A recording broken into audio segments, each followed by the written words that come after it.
Preston, family members told me they really aren't surprised that the officer was cleared of wrongdoing, but they'll keep fighting in civil court and they'll press their case with the public. Say his name. Bennie Branch. An intimate gathering of family, friends, and supporters of Bennie Branch, who came to mark what would have been his 25th birthday had he not been killed in a confrontation with Tacoma police last year. I thought I had prepared myself for this officer getting to walk away unpunished. But man, I just need all of the prayers today. Police say Branch was combative and wouldn't follow commands during a traffic stop.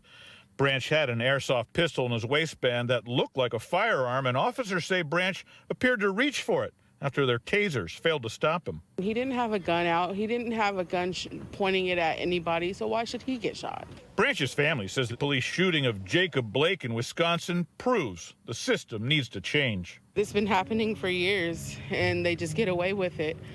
It's ridiculous. This vigil included a balloon release in honor of Branch's birthday on Sunday. His family says all they have now are memories. And I just keep having over and over the dream. Last year when I gave Benny his outfit, some shoes and stuff for his birthday. So it's really hitting hard.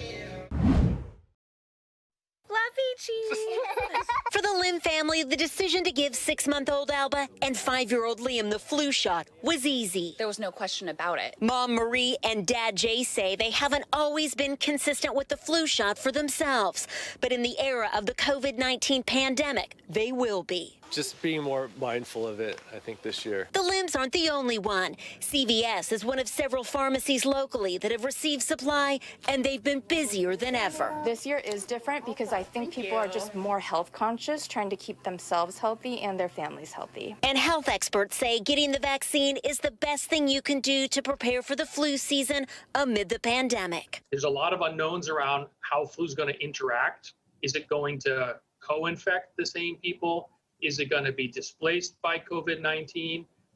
Is it going to make things much worse, much harder? UW Medicine's Dr. John Lynch says it's no doubt going to make things more complicated. The more people who get vaccinated, the more powerful it is, right? Because the more of us that have some immunity, the better our community can fend it off. The CDC says the best time to get the vaccine is in September or October before the flu season starts.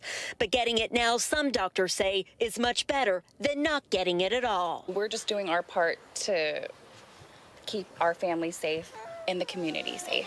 Health experts say they have ample supply of the flu vaccine and can tap into federal resources if they need to. In Seattle tonight, I'm Kara Kostanich, KOMO News. Now, the battle over the future of the United States Postal Service rages tonight. The Postmaster General was grilled today by House lawmakers over controversial changes that were made to the Postal Service. This was Louis DeJoy's second day of testimony on Capitol Hill. Democrats say changes DeJoy has made in the past 2 months are causing widespread disruptions. Republicans dismiss those worries as unfounded. The changes include the removal and destruction of many high-speed sorting machines around the country. President Trump has been promoting unsubstantiated claims that mail-in voting leads to widespread fraud. DeJoy denies any allegations the changes are linked to November's election. Did you not tell the Board of Governors this month in August that, in fact, you had contact with the Trump campaign to ask them to stop their attacks on the Postal Service and voting by mail? I have put word around to different people to please that this is not helpful to. So you did have contact with the Trump campaign for a good purpose. Clear. DeJoy says that he, like the president, personally plans to vote by mail. DeJoy says anyone voting by mail should return their ballot as soon as they can. Well, some of those sorting machines were right here in Western Washington, and many of them remain offline. But we've learned that at least one, possibly two, are back up and running. Postal workers reassembled them and put them back online. Let's get to KOMO's Michelle Esteban with the very latest on that tonight. Michelle? Well, hi there, Eric. You know, here's the rub. The Postal Service says that management in Tacoma put those back online. The union says they're not going to do anything unless they got the green light from up above. Here's what we know. According to the Postal Service, one of those machines back online in Tacoma. According to the union, two of them back online.